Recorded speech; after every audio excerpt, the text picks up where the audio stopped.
Belal Muhammad, Belal Muhammad is actually making some headlines. Uh, Not with his fights, of course, but with his talk in interviews and stuff like that. I feel like, and you'll know what I'm talking about after I read the quotes, but I feel like Belal Muhammad is really playing into like a character. I think he's taking some inspiration from Colby Covington a little bit here because he is saying some ridiculous stuff, and like it generally seems like he's just trying to bring in people, uh, like he's trying to get people to talk about him a bit more, which is, it's working. The Weasel made a video on this, and I'm making a video. I got a bit of a different take on this, but shout out to the Weasel. I would never have went and looked at a Bilal Muhammad interview if he didn't talk about this. But I decided to go and read the article. I'm not going to watch the I'm not going to watch the interview. Uh, you know, you'd have to it would have to be something really interesting for me to go and watch a full Bilal Muhammad interview. If I'm being honest, all respect to the guy, but it's just not something that interests me that much. But anyway, so in the interview, he said he was open to Kamaru Usman next, but only if he's paid like a champion.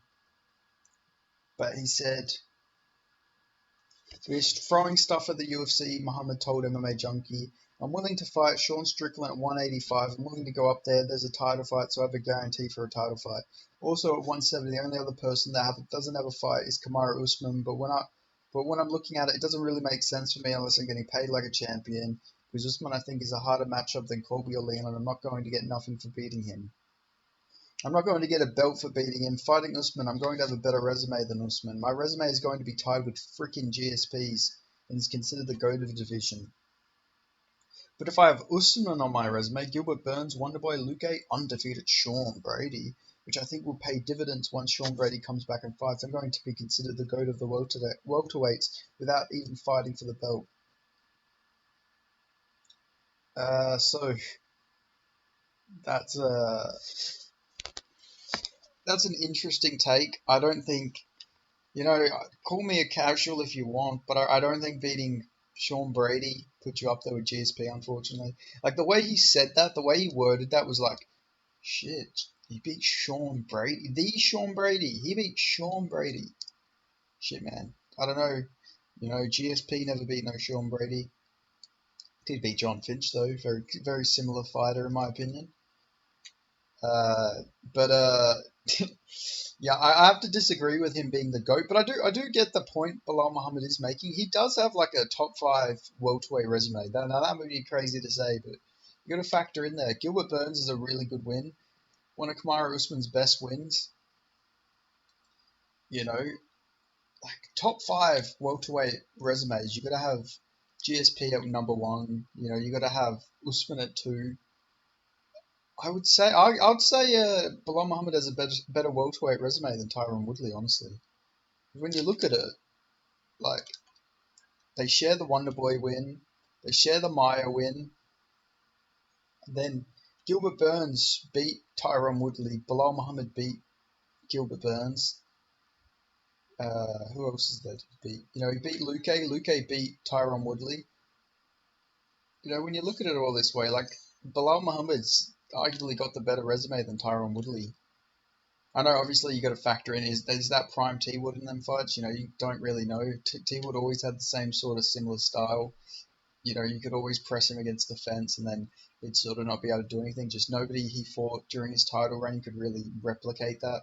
Wonderboy couldn't. He's a counter striker. Damian Maia is a jiu-jitsu wrestler. He just shoots in pretty bad takedowns and tries to get people down. But Tyron Woodley had solid takedown defense, and you can't really use that style against him to beat him, like just trying to shoot takedowns when you're not the greatest takedown for it and you don't have a striking for it.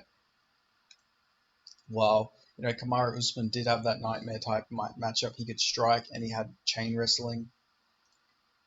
Like Rory McDonald had laid the blueprint to beat Woodley. But anyway, I'm going a little bit off topic here, but I am saying like I think Bilal Muhammad arguably has a better resume than T Wood in my opinion. But And then Matt Hughes, Matt Hughes beat a lot of guys and everything, but in that era of MMA is like completely different to the current era. Like this level of competition is so much harder now, so it's hard when you rank them. But like honestly, legitimately, you could claim Belal Muhammad has like a top five welterweight resume. That's not a crazy take, but I don't think he would be the GOAT if he beat Usman. Like if he beat Usman, he would be up there though. Like I'm not kidding. He wouldn't be a GOAT though because you know he hasn't beat Leon Edwards. You'd have to beat the champion. Like I get what he means. The resume on paper is very good, but you would have to beat Leon Edwards because he did beat Usman twice. So even if you beat Usman, you can't really use that too much because regardless, Usman lost to Leon Edwards like twice, and then you beat him, so it's not as impressive. It's like people weren't claiming that Colby Covington was the GOAT for being Tyron Woodley after he had lost to Kamaru Usman and Gilbert Burns. You know what I mean? But yeah, I don't know. Interesting from Belal Muhammad. I don't think he generally thinks he's the GOAT, but he probably does somewhat believe that he could be if he gets a few more wins. But I think he's just playing a character. I think he's trying to get people more interested in him. Like if you're Belal Muhammad, you realize, wow, fuck, nobody cares about me. Like my fight style is not the most entertaining. I don't talk trash. I'm never gonna get a title fight unless I like amp it up a little bit. Like I've got to start talking a bit of trash. Look at Colby. Colby's got a sort of similar style to Belal Muhammad, but people care more about Colby Covington fights because he talks trash. If you love him or hate him, you either want him to fucking watch him get fucked up or you want to watch him win and create chaos. Like, no pun intended. You want to just see him go do crazy shit in the octagon and make people mad. Like, it is interesting when you look at it that way. Like, because like generally him and Belal Muhammad have a very similar type of style. I would say Colby has had some banger fights, though the Usman fight obviously was a banger. But you don't really see Belal Muhammad slugging it out with people on the feet like that. But who knows? I think if Colby Covington and Belal Muhammad ever fought, I feel like it would be a slugfest. That's why I actually want to see that fight. Same with Usman versus Belal. But yeah, I think he's just playing this up a bit. I think he's just trying to get people more interested in him. So he's probably trying to build a character. Watch him start saying some more outrageous stuff. I did find it funny on Twitter a couple of days ago or a week ago or so. He called fucking Colby a what do you call him? A crotch sniffer.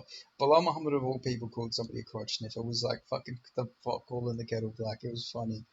Like that's what I mean. Like surely he's just trying to get people mad intentionally, so like people will care about him. I think that's what he's doing because he can't actually be that naive. Like surely he doesn't see the fucking hypocrisy.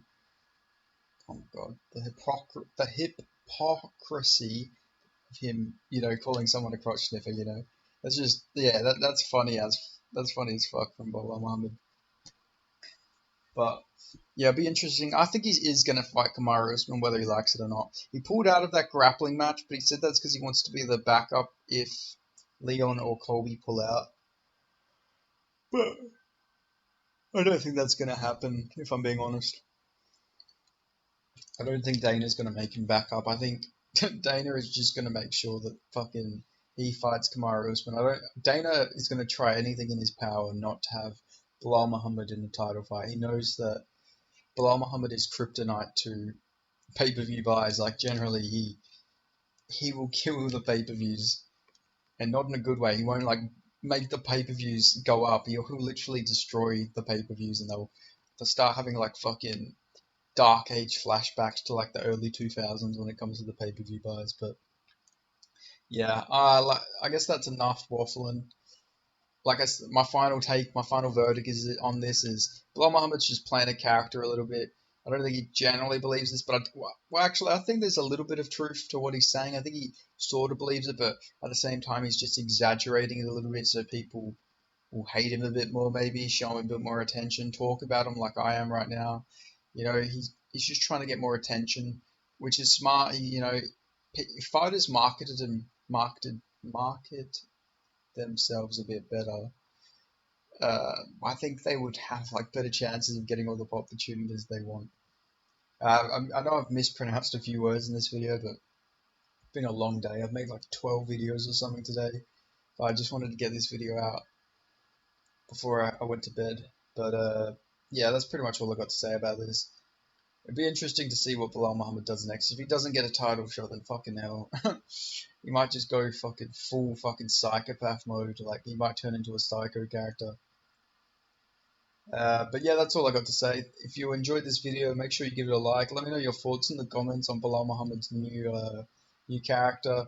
Let me know if you think he's playing a character, if you think he genuinely believes this. And if you're not already, subscribe, and I'll see you guys in the next video. Thank you.